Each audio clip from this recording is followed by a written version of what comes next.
بسم الله الرحمن الرحيم نحمده ونصلي ونسلم على رسوله الكريم وعلى آله وصحبه أجمعين ومن تبعهم بإحسان إلى يوم الدين وبعد۔ گزشتہ دروس میں دعا کے حوالے سے جو آداب تھے وہ آپ کے سامنے ذکر کیے تھے۔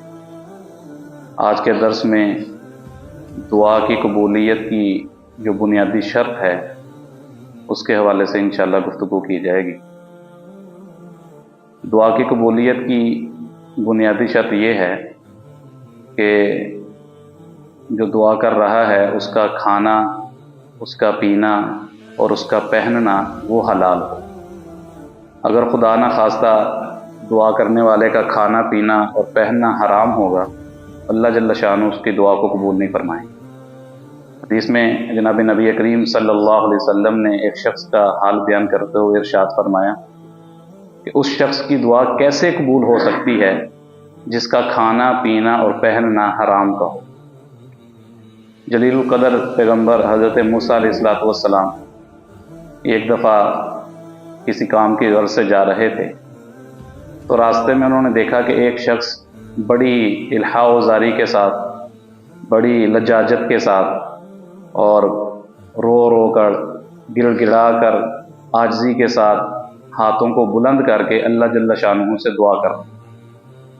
حضرت موسیٰ علیہ السلام جس مقصد کے لیے جا رہے تھے وہ پورا کر کے جب واپس آئے تو پھر دیکھا کہ وہ شخص ابھی بھی اسی طرح دعا مانگ رہا ہے، گڑ گڑا کر مانگ رہا ہے، ہاتھوں کو بلند کر کر کے دعا مانگ رہا ہے۔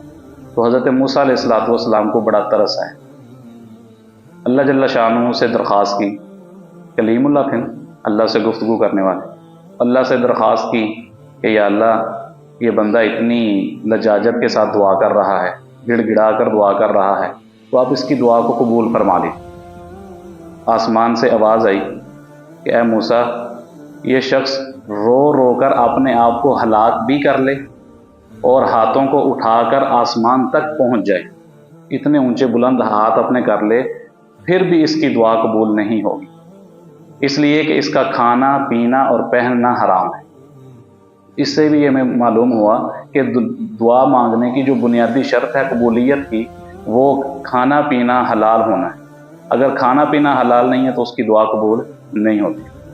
حضرت سعد رضی اللہ تعالیٰ عنہ مشہور صحابی ہیں اور مستجاب الدعوات ہیں۔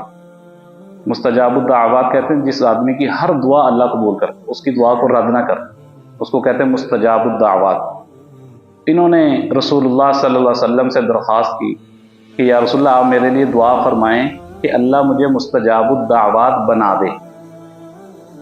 رسول اللہ صلی اللہ علیہ وسلم سے درخواست کی کہ آپ دعا فرمائیں اللہ سے کہ اللہ مجھے کیا کر دے، مستجاب الدعوات بنا دے۔ تو رسول اللہ صلی اللہ علیہ وسلم نے فرمایا کہ اے سعد، اپنے لقمے کو حلال کرو، اللہ جل شانہ تمہاری دعاؤں کو قبول کرے گا۔ اپنے لقمے کو حلال کرو، اللہ جل شانہ تمہاری دعاؤں کو قبول فرمائے گا۔ پھر نبی کریم صلی اللہ علیہ وسلم نے ارشاد فرمایا کہ قسم ہے اس ذات کی جس کے قبضہ میں مجھ محمد کی جان ہے، جس شخص کے حلق سے ایک لقمہ بھی حرام کا نیچے اترے گا 40 دن تک اللہ اس کی دعا قبول نہیں فرمائے۔ اب دیکھیں یہ حضرت سعد رضی اللہ تعالیٰ عنہ نے درخواست کی تھی کہ میرے لیے مستجاب الدعوات ہونے کی دعا فرمائیں، تو رسول اللہ صلی اللہ علیہ وسلم نے کیا نسخہ تجویز فرمایا تھا کہ اپنے کھانے کا جو لقمہ ہے اس کو حلال کر لو، حلال کا اہتمام کرو، اللہ تمہیں مستجاب الدعوات بنا دیں گے۔ اور یقین جانے کہ یہ اتنے مستجاب الدعوات بنے، اتنے مستجاب الدعوات بنے کہ ان کے دعا کے قبولیت کے واقعات، متعدد واقعات احادیث میں موجود ہیں۔ ان میں سے ایک دو واقعے ذکر کر کے بات ختم کرتے ہیں۔ حضرت سعد رضی اللہ تعالیٰ عنہ کے ساتھ ایک شخص کو بڑی مخالفت تھی، موقع موقع پر جملے کسنا، ان کی مخالفت کرنا، تو حضرت سعد رضی اللہ تعالیٰ عنہ بھی اس کو نظر انداز کر دیتے، تو ٹھیک ہے باتیں کرتا ہے تو کرتا رہنے۔ تو ایک دفعہ کچھ زیادہ باتیں ہوئیں تو حضرت سعد رضی اللہ تعالیٰ عنہ نے تنگ آ کر ہاتھ اٹھائے اور فرمایا کہ اللہ مجھے اس شخص کی زبان سے اور ہاتھ سے محفوظ فرما، اے اللہ مجھے اس شخص کی زبان اور ہاتھ سے محفوظ فرما۔